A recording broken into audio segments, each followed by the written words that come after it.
അസ്സലാമു അലൈക്കും വറഹ്മത്തുള്ളാഹി വബറകാതുഹു. ഖുർആൻ പഠനം 1277, സൂറത്തു തൗബ 5-6 സൂക്തങ്ങൾ. അഊദു ബില്ലാഹി മിനശ് ശൈത്താനിർ റജീം. ബിസ്മില്ലാഹിർ റഹ്മാനിർ റഹീം. فإذا انسلخ الأشهر الحرم فاقتلوا المشركين حيث وجدتموهم وخذوهم واحصروهم واقعدوا لهم كل مرصد فإن تابوا وأقاموا الصلاة وآتوا الزكاة فخلوا سبيلهم إن الله غفور رحيم. وإن أحد من المشركين استجارك فأجره حتى يسمع كلام الله ثم أبلغه مأمنه ذلك بأنهم قوم لا يعلمون. صدق الله العظيم. بسم الله والحمد لله والصلاة والسلام على سيدنا محمد وعلى آله وصحبه ومن تبعهم بإحسان إلى يوم الدين. أما بعد. ഫൈദൻ സലഹൽ അഷ്ഹുറുൽ ഹുറുമു, ഈ ആദരണീയമായ മാസങ്ങൾ കഴിഞ്ഞാൽ ഫഖ്തുലുൽ മുശ്രിക്കീന, ബഹുദൈവാരാധകന്മാരെ അഥവാ ആ കരാർ ലംഘനം നടത്തിയ ബഹുദൈവാരാധകന്മാരെ നിങ്ങൾ കൊന്നുകളയുക. ഹൈസു വജത്തുമൂഹും, അവരെ നിങ്ങൾ എവിടെ വെച്ച് എത്തിച്ചാലും, എവിടെ വെച്ച് അവരെ നിങ്ങൾക്ക് കിട്ടിയാലും, വഖുദൂഹും, അവരെ നിങ്ങൾ പിടികൂടുകയും ചെയ്യുക, വഹ്സുറൂഹും, അവരെ ബന്ദികളാക്കുകയും ചെയ്യുക, വഖഉദൂ ലഹും കുല്ല മർസദിൻ, എല്ലാ നിരീക്ഷണ കേന്ദ്രങ്ങളിലും നിങ്ങൾ അവർക്ക് വേണ്ടി നിരീക്ഷണം ഏർപ്പെടുത്തുകയും ചെയ്യുക. ഫൈൻ താബു, അങ്ങനെ അവർ പശ്ചാത്തപിച്ചാൽ, വഅഖാമുസ് സലാഹ്, നിസ്കാരം നിലനിർത്തുകയും, വആതവുസ് സകാത്ത, സകാത്ത് കൊടുക്കുകയും ചെയ്താൽ, ഫഖല്ലൂ സബീലഹും, അവരുടെ വഴികളെ നിങ്ങൾ ഒഴിവാക്കണം, അഥവാ അവരെ നിങ്ങൾ പിന്നെ ഉപദ്രവിക്കരുത്.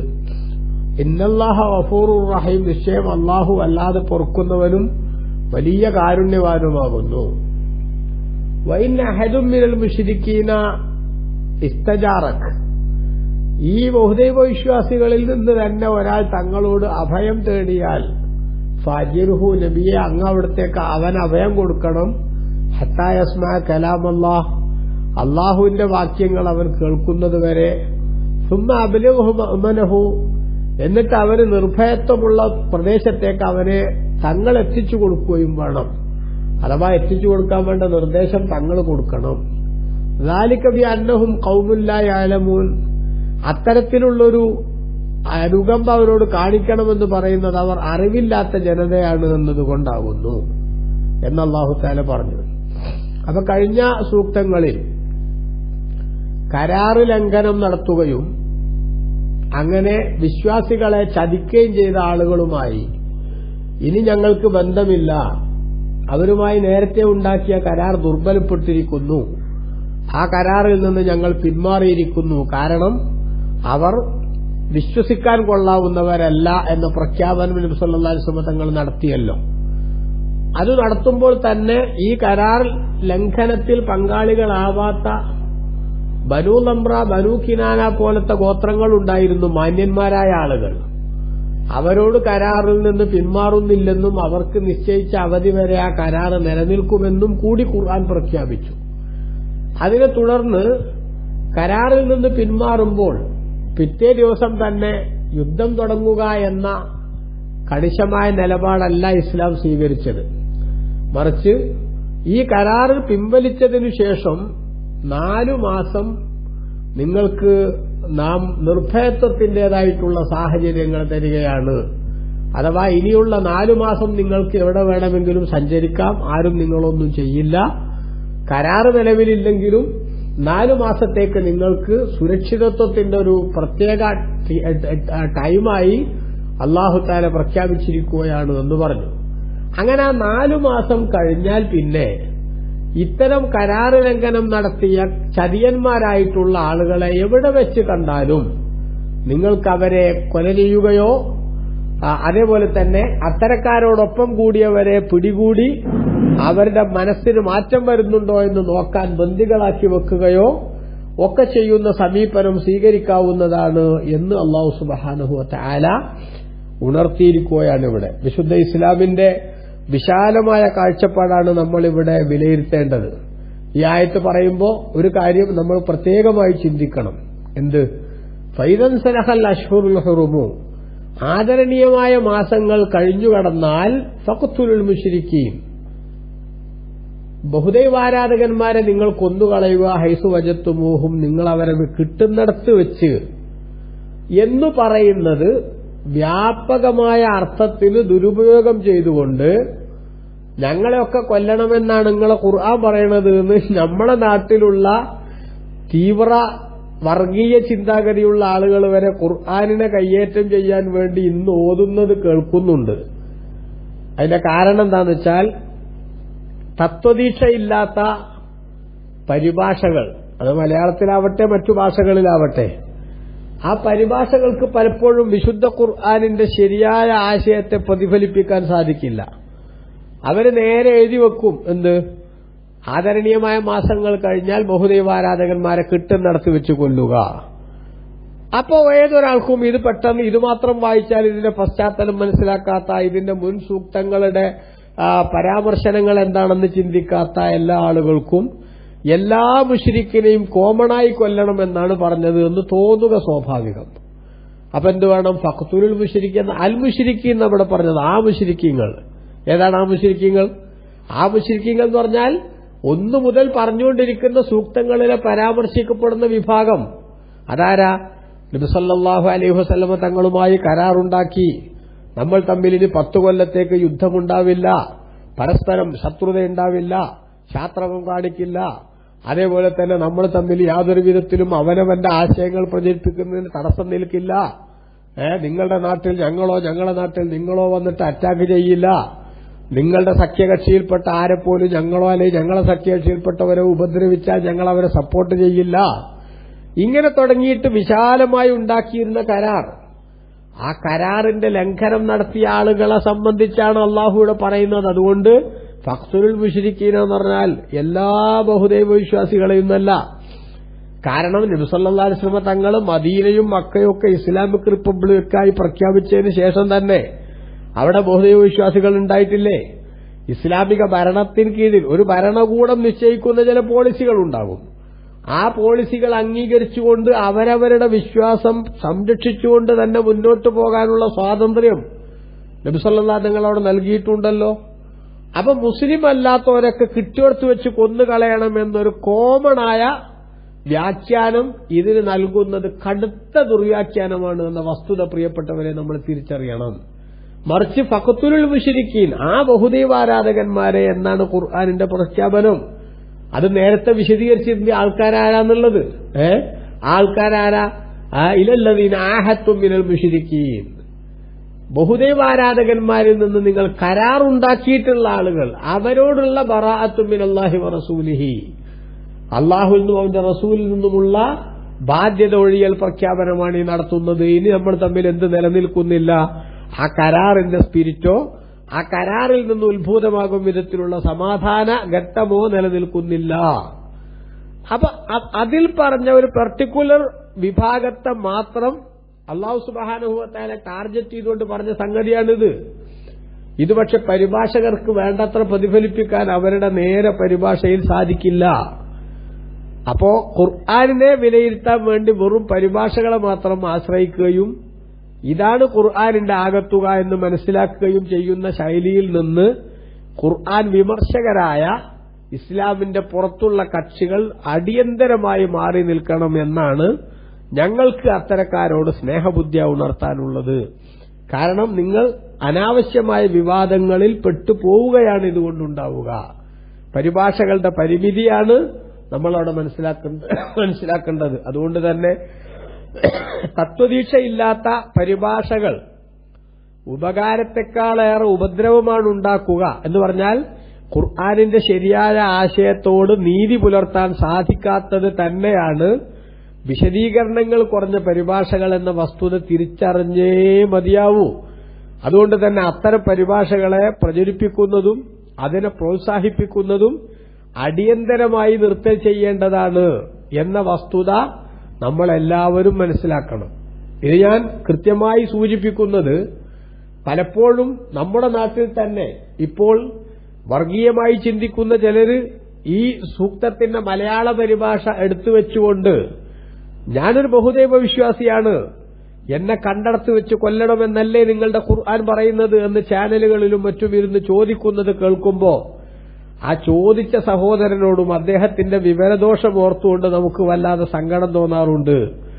അയാളെ കൊണ്ടിങ്ങനെ ചോദിക്കാൻ കാരണമാകും വിധത്തിൽ കുരങ്ങിന് ഏണി വെച്ചു കൊടുത്ത ഇസ്ലാമിന്റെ ആളുകൾ എന്ന് പറയുന്ന അക്രമകാരികളോടും നമുക്ക് വല്ലാത്ത പ്രതിഷേധമുണ്ട് എന്ന് പറയാതിരിക്കാനാവില്ല എന്നത് ഈ സമയത്ത് നമ്മൾ പ്രത്യേകമായി സൂചിപ്പിക്കുന്നു. ഇപ്പൊ എല്ലാവർക്കും മനസ്സിലായിട്ടുണ്ടെന്ന് വിചാരിക്കുന്നു. ഫഖ്തുലുൽ മുശ്രിക്കീന എന്ന് പറഞ്ഞാൽ ഏത് മുശ്രിക്കുകളെ പറ്റിയാണ് പറയുന്നത്? ബറാഅത്തും മിനല്ലാഹി വറസൂലിഹി ഇലല്ലദീന ആഹദതും മിനൽ മുശ്രിക്കീൻ എന്ന് പറഞ്ഞൊരു പ്രത്യേക യൂണിഫോമുള്ള മുശ്രിക്കുകളെയാണ് പറയുന്നത്. അല്ലാതെ ലോകത്ത് ശിർക്ക് ചെയ്യുന്ന എല്ലാരെയും നടന്ന് ലിസ്റ്റിട്ട് കൊല്ലണം എന്ന് പറയുന്ന ഒരു പോളിസി ഇസ്ലാമിനില്ല. അങ്ങനെ ഇസ്ലാം പ്രഖ്യാപിച്ചിട്ടുമില്ല. ഇവരെ കൊല്ലണമെന്ന് പറയുന്നത് വാസ്തവത്തിൽ ഇവർ യാതൊരു ദയയും അർഹിക്കാത്തവരാണ്. ഇസ്ലാമിക ഭരണത്തിന് കീഴിൽ വീണ്ടും അവർക്ക് ഇത്തരത്തിലുള്ള സകലമാന അരുതായ്മകളും തോന്നിയാസങ്ങളും ചെയ്തിട്ടും ഇനിയും തല ഉയർത്തി നടക്കാനുള്ള അവസരം കൊടുക്കുക എന്ന് പറയുന്നത് ആത്മഹത്യാപരമാണ്. അതുകൊണ്ട് തന്നെ ഒരു രാജ്യത്തിന്റെ ഒരു രാഷ്ട്രത്തിന്റെ നിയമങ്ങൾക്ക് ലംഘനം കാണിക്കുകയും അതിന്റെ പോളിസി പരിഗണിക്കാതിരിക്കുകയും ഒന്നുകിൽ ആ പോളിസി നേരെ തന്നെ അതന്നെ അംഗീകരിച്ചുകൊണ്ട് മുന്നോട്ട് പോവുക, അല്ലെങ്കിൽ ആ പോളിസി അംഗീകരിക്കാൻ സാധിക്കാത്തവർക്ക് ചില മറുമരുന്നുകളുണ്ടാകും, ചില വേറെ വ്യവസ്ഥകളുണ്ടാകും. ഉദാഹരണമായിട്ട് ടാക്സ് കൊടുത്ത് ഈ നാട്ടിന്റെ പൊതുനിയമങ്ങളൊക്കെ പാലിച്ചുകൊണ്ട് ഞാൻ എന്റെ മതം അനുസരിച്ച് തന്നെ ജീവിക്കാൻ തയ്യാറാണ് എന്ന് പ്രഖ്യാപിച്ചാൽ എത്രയോ ആളുകൾ ആ വിധത്തിൽ മക്കയിലും മദീനയിലും ഒക്കെ ജീവിച്ചിട്ടുണ്ടെന്ന് ഇസ്ലാമിക ചരിത്രം പറയുന്നുണ്ട്. അപ്പൊ ആ പറയുന്ന ആളുകളുടെ നിലപാട് കൃത്യമായി എന്ത് ചെയ്യേണ്ടതുണ്ട്? മനസ്സിലാക്കുകയും ഉൾക്കൊള്ളുകയും ചെയ്യേണ്ടതുണ്ട്. മുസ്ലിമീങ്ങളും ഇത് മനസ്സിലാക്കണം. അല്ലെങ്കിൽ എന്താവും? ശത്രുക്കൾ ഇவ்விധത്തിൽ ഖുർആനെ കയ്യേറ്റം ചെയ്യാനും ഖുർആനെ അപകീർത്തിപ്പെടുത്താനും ശ്രമിക്കുമ്പോൾ നമ്മൾ മൗലികളായി പോകേണ്ട അവസ്ഥ ഉണ്ടാവും. എന്റെ ഖുർആൻ അങ്ങനെയാണോ പടച്ചോനെ പറയുന്നത്, ദത്ര ശരിയായില്ലല്ലോ എന്ന തോന്നൽ നമ്മുടെ മനസ്സിലേക്ക് വരെ വരും. വാസ്തവത്തിൽ ഖുർആനിൽ ഒരു ശരികേടുമില്ല. ഖുർആൻ കൃത്യമായും സുതാര്യമായി തന്നെയാണ് കാര്യങ്ങൾ വിശകലനം ചെയ്തിട്ടുള്ളത് എന്ന് നമ്മൾ ഇവിടെ മനസ്സിലാക്കണം. അപ്പൊ നോക്കൂ, ബഹുമാനപ്പെട്ട ഖുർആൻ ആ കരാറിൽ നിന്ന് നിബിധങ്ങളും സഹാബത്തും പിന്മാറിയതിനു ശേഷം 4 മാസം അവർക്കൊരു പ്രത്യേക സമാധാനത്തിന്റെ പീരീഡായി പ്രഖ്യാപിച്ചു. ആ പീരീഡ് കഴിഞ്ഞാൽ പിന്നെ ഇത്തരത്തിലുള്ള ആളുകളെ മുസ്ലിം ഭരണത്തിന് കീഴിലൂടെ സ്വൈരവിഹാരം നടത്താൻ അനുവദിക്കേണ്ടതില്ല. കാരണം അവർ ഇസ്ലാമിന്റെ നാശം കൊതിക്കുന്നവരും ഇസ്ലാമിനെ എങ്ങനെയെങ്കിലും ഇല്ലായ്മ ചെയ്യാൻ വേണ്ടി പരമാവധി പാടുപെട്ട് അധ്വാനിക്കുന്നവരുമാണ്. ആ അധ്വാനിക്കുന്ന ആളുകളെ എന്ത് ചെയ്യണം? അവരെ അതിന്റേതായ അർത്ഥത്തിൽ കൈകാര്യം ചെയ്യേണ്ടതുണ്ട്. ഈ പറഞ്ഞ ആദരണീയമായ മാസങ്ങൾ എന്ന് പറഞ്ഞതുകൊണ്ട് ഉദ്ദേശിക്കുന്നത് സാധാരണ നമ്മൾ പറയുന്ന എല്ലാ വർഷത്തിലുമുള്ള മിൻഹ അർബഅത്തുൻ ഹുറും, വിശുദ്ധ ഖുർആനിൽ അല്ലാഹു സുബ്ഹാനഹു വ തആല ലോകണ്ടായ മുതൽ തന്നെ 12 മാസങ്ങൾ, അതിൽ 4 മാസം ആദരണീയം എന്ന് പറഞ്ഞ ദുൽഹിജ്ജ, മുഹറം, റജബ് എന്ന് പറഞ്ഞ 4 മാസമല്ല ഇവിടുത്തെ ആദരണീയമായ മാസം എന്ന് പറഞ്ഞാൽ. മറിച്ച് ഇവിടുത്തെ ആദരണീയമായ മാസം ദുൽഹിജ്ജ 10 മുതൽ റബീഉൽ ആഖിർ 10 വരെ എന്ന് പറഞ്ഞാൽ ആ കരാറിൽ നിന്ന്, അവരുമായുള്ള കരാറിൽ നിന്ന് റസൂലുള്ളാഹി ഒഴിഞ്ഞു എന്ന് പ്രഖ്യാപനം നടത്തുന്നുണ്ടല്ലോ. ഹജ്ജിന്റെ വേളയിൽ അലി റളിയല്ലാഹു അൻഹു മക്കയിൽ ചെന്ന് മിനായിൽ വെച്ച് ആ പ്രഖ്യാപനം നടത്തിയ ദിനം മുതൽ 4 മാസമാണ് അവിടുത്തെ ആദരണീയം എന്ന് പറയുന്നത്. അതിന് ആദരണീയം എന്ന് പറയാൻ കാരണം എന്താ? ആ 4 മാസങ്ങളിൽ ആദരണീയമായ മാസങ്ങളിലുള്ളതുപോലെ പരസ്പരം യുദ്ധമോ കലഹങ്ങളോ ഷണ്ടകളോ ഒന്നും തന്നെ ഉണ്ടാകാൻ പാടില്ല എന്ന അർത്ഥത്തിലാണത് വിശദീകരിക്കപ്പെട്ടിട്ടുള്ളത് എന്നുകൂടി നമ്മൾ മനസ്സിലാക്കണം. അങ്ങനെ അവധി കഴിഞ്ഞാൽ പിന്നെ, അതായത് 4 മാസം എന്ന അവധി കഴിഞ്ഞാൽ എന്തു ചെയ്യണമെന്നാണ് ഇവിടെ പറഞ്ഞത്? ഫഖ്തുലുൽ മുശ്രിക്കീന. ആ കരാറിൽ സംബന്ധിച്ച ബഹുദൈവ വിശ്വാസികളെ നിങ്ങൾ കൊന്നുകളയണം. കൊല്ലുക എന്ന് പറയുന്നത് ശരിക്കും ഇസ്ലാമിന്റെ നാശം കൊതിക്കുകയും ഇസ്ലാമിനെ എങ്ങനെയെങ്കിലും തകർക്കാൻ വകുപ്പുണ്ടോ എന്ന് തെരഞ്ഞു നടക്കുകയും ചെയ്യുന്ന ആളുകൾ, ശത്രുതങ്ങനെ മനസ്സിലിങ്ങനെ പുകഞ്ഞുകൊണ്ട് നടക്കുന്ന ആളുകൾ, ആ കടുത്ത അപകടകാരികളായിട്ടുള്ളവർ, അവരെ നിങ്ങൾ കണ്ടപാടെ വധിച്ചു കളയണം. കാരണം അവർക്ക് പിന്നെയും ജീവിക്കാൻ അവസരം കൊടുത്താൽ അത് അവർ വെറുതെ പ്രശ്നങ്ങളും അസ്വസ്ഥതകളും ഉണ്ടാക്കും. അതുകൊണ്ട് അസ്വസ്ഥതകളില്ലാതാക്കാൻ, സമാധാനം നിലനിർത്താനാണ് അവരെ കൊല്ലണമെന്ന് ഇസ്ലാം പറഞ്ഞിട്ടുള്ളത്. കാരണം അവർക്കൊരു സന്ദർഭം കിട്ടിയാൽ അവർ മുസ്ലിങ്ങളെ കൊല്ലാൻ വേണ്ടി നടക്കുകയാണ്. അപ്പൊ അതിന് നമ്മളിങ്ങനെ കത്തിയും കഴുത്തുമായിട്ട് അവരുടെ മുന്നിൽ ചെന്ന് നിൽക്കേണ്ട ആവശ്യമില്ല എന്നാണ് ആ പറഞ്ഞത്. സത്യത്തോടുള്ള കടുത്ത വിരോധം, അതേപോലെ വിശ്വാസികളോടുള്ള കഠിന ശത്രുത, ഇതുകൊണ്ട് മാത്രമാണ് അത്തരത്തിലുള്ള സ്വഭാവവുമായി അവർ നടക്കുന്നത്. എന്നാൽ വേറെ ചില ആളുകളുണ്ടാവും, തെറ്റിദ്ധരിച്ച് അവരോട് പക്ഷം ചേർന്ന് നിൽക്കുന്ന ആളുകളുണ്ടാവും. ആ ആളുകൾക്ക് ഒരു പക്ഷേ സംഗതി ബോധ്യപ്പെട്ടാൽ അവരെന്താവും, അവര് മാറി ചിന്തിക്കാൻ സാധ്യതയുണ്ട്. അങ്ങനെയുള്ള ആളുകളെയാണ് എന്ത് ചെയ്യണമെന്ന് പറഞ്ഞത്, അവരെ പിടികൂടുകയും അവരെ ബന്ദികളാക്കി നിർത്തുകയും ചെയ്യണം. അവരുടെ താമസ സ്ഥലത്തോ അവരുടെ കോട്ടകളിലോ ഒക്കെ അവരെ ബന്ദികളാക്കി നിർത്തി അവർക്ക് ആലോചിക്കാനും ചിന്തിക്കാനും ഇപ്പോഴുള്ള നിലപാട് ശരിയാണോ എന്ന് വിശകലനം നടത്താനുമുള്ള അവസരം കൊടുക്കണം. അതിനാണ് അല്ലാഹു തആല കൊല്ലണമെന്ന് പറഞ്ഞതിന് ശേഷം ഖുദൂഹും, അവരെ നിങ്ങൾ പിടികൂടണം. അപ്പൊ എല്ലാരും കൊല്ലും പിടികൂടുന്നല്ല, മറിച്ച് കൊല്ലേണ്ട ആളുകൾ ഈ പറഞ്ഞ ആളുകളാണ്. ശത്രുത തലക്ക് പിടിച്ച് അതിന്റെ ലഹരിയിൽ നടക്കുന്നവർ. മറ്റുള്ള ആളുകളെ ഖുദൂഹും, അവരെ നിങ്ങൾ പിടികൂടണം, അഹ്സുറുഹും, ബന്ദികളാക്കുകയും വേണം എന്ന് പറഞ്ഞത് ആരെയാണ്? അവരുടെ പക്ഷം ചേർന്നിട്ടുള്ള ആളുകൾ. ഒരു പക്ഷേ ശരിയുടേതായിട്ടുള്ള അംശങ്ങളും വിഷയങ്ങളും മനസ്സിലാകുന്നതോടുകൂടി അവർക്ക് മാറ്റം വന്നേക്കാം. അങ്ങനെയുള്ള ആളുകൾക്ക് സാവകാശം കൊടുക്കണം.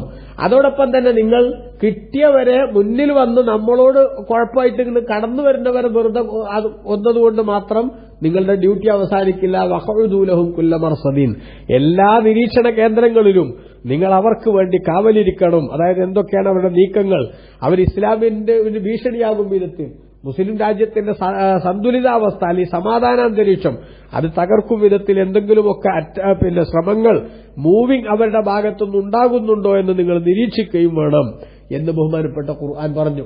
എന്നിട്ട് അല്ലാഹു തആല പറയാണ് ഫൈൻ താബു, അപ്പോൾ അവർ പശ്ചാത്തപിച്ചാൽ എന്ന് പറഞ്ഞാൽ ഇത്തരത്തിലുള്ള സ്വഭാവങ്ങളൊക്കെ നടന്നവർക്ക് പിന്നീട് ഞങ്ങളാ ചെയ്തത് ശരിയായിരുന്നില്ല എന്ന് ബോധ്യപ്പെടുകയും അവരത്തരം സ്വഭാവങ്ങളിൽ നിന്ന് രാജിയാവുകയും ചെയ്തു. അഖാമുസ്സലാ, അവർ നിസ്കാരം നിലനിർത്തുകയും ചെയ്തു. വഅതഉ സക്കാഹ, സക്കാത്ത് കൊടുക്കുകയും ചെയ്താൽ ഫഖല്ലു സബീലഹും, അവരുടെ മാർഗങ്ങൾ നിങ്ങൾ എന്ത് ചെയ്യണം, ഒഴിച്ചുവിടണം. അവരെ നിങ്ങൾ വിട്ടേക്കണം അവരുടെ പാട്ടിന്. എന്ന് പറഞ്ഞാൽ അവരിപ്പോ എന്ത് ചെയ്തു, നേരത്തെ കുറെ അരുതായ്മകൾ ചെയ്തു. പക്ഷെ ആ അബദ്ധമാണെന്ന് അവർ മനസ്സിലാക്കി തിരുത്തിയല്ലോ. തിരുത്തിയ സ്ഥിതിക്ക് ഇനിയും അവരെ പിന്നാലെ പണ്ടത്തെ അവരുടെ ഫീഡ്ബാക്ക് പരിശോധിച്ച് അവരുടെ ചരിത്രങ്ങൾ വിലയിരുത്തി അവർക്ക് നേരെ റിവഞ്ചിന്റെ ശൈലിയുമായി നടക്കുന്നത് ശരിയല്ല എന്ന് വിശുദ്ധ ഖുർആൻ പറഞ്ഞു. കാരണം നമ്മെ സംബന്ധിച്ചിടത്തോളം എങ്ങനെയെങ്കിലും ഒരു മനുഷ്യനെ കൊല്ലാൻ എന്താ വഴിയെന്ന് ആലോചിക്കലല്ല, മറിച്ച് സമാധാനം നിലനിർത്താനും സ്വസ്ഥതയും സ്വൈരജീവിതവും ഉറപ്പുവരുത്താനും പറ്റുന്നൊരു സാഹചര്യം, ആ സാഹചര്യങ്ങളിലേക്ക് കാര്യങ്ങളെ കൊണ്ടെത്തിക്കുക, അതിനാവശ്യമായിട്ടുള്ള ചരടുവലികൾ നടത്തുക എന്നതാണ്. ഒരിക്കലും രക്തദാഹവുമായിട്ട് നടക്കുന്നൊരു മതമേ അല്ല ഇസ്ലാം എന്നത് കൃത്യമായി നമുക്കിവിടെ ബോധ്യപ്പെടുന്ന ഒരു സംഗതിയാണ്. അതോടൊപ്പം തന്നെ നിങ്ങൾ നോക്കൂ, ഇപ്പൊ ഞാൻ വിശ്വാസിയാണെന്ന് ഒരാൾ പറഞ്ഞു, ആ പറഞ്ഞാൽ യഥാർത്ഥത്തിൽ അവൻ തൽക്കാലത്തേക്ക് പറഞ്ഞതാവാൻ സാധ്യതയുണ്ട്. അതുകൊണ്ട് വിശ്വാസിയാണ് എന്നതിന് ബാഹ്യമായി കാണുന്ന തെളിവാണ് അവൻ സക്കാത്ത് കൊടുക്കുകയും നിസ്കരിക്കുകയും ഒക്കെ ചെയ്യുന്നത്. ഇവിടെ പണ്ഡിതന്മാർ രേഖപ്പെടുത്തിയിട്ടുണ്ട്, സക്കാത്ത് കൊടുക്കലും നിസ്കരിക്കലും അതിന് അല്ലാഹു തആല ചേർത്താ പറഞ്ഞിരിക്കുന്നത്. സക്കാത്തും നിസ്കാരവും തമ്മിൽ ഒരുപാട് വ്യത്യാസങ്ങളുണ്ട്. നിസ്കാരം എന്ന് പറയുന്നത് പണമുള്ളവനും ഇല്ലാത്തവനൊക്കെ നിർബന്ധമാകും. അതേസമയത്ത് സക്കാത്ത് കാശുള്ളവൻ ചെയ്യേണ്ട സംഗതിയാണ്. എന്തായാലും ഉള്ളവൻ അത് കൊടുക്കാനും കൂടി തയ്യാറാകണം എന്നുകൂടി, അത് സാധുക്കൾക്ക് കൂടിയുള്ള മറ്റുള്ള ജനങ്ങളുടെ ജീവിതത്തിലൊരു അവർക്കൊരു ആശ്വാസവും സമാധാനവും പകരുന്ന ഒരു പ്രക്രിയയാണ് എന്നുകൂടി ഇവിടെ ബഹുമാനപ്പെട്ട ഹാഫിദ് ഇബ്നു കസീറിനെ പോലുള്ള മഹാന്മാർ വിശദീകരിക്കുന്നുണ്ട്. അതുകൊണ്ട് ആവശ്യക്കാരുടെ ആവശ്യപൂർത്തീകരണത്തിനുള്ള പ്രധാനപ്പെട്ട ഒരു മാർഗമാണ് സക്കാത്ത്.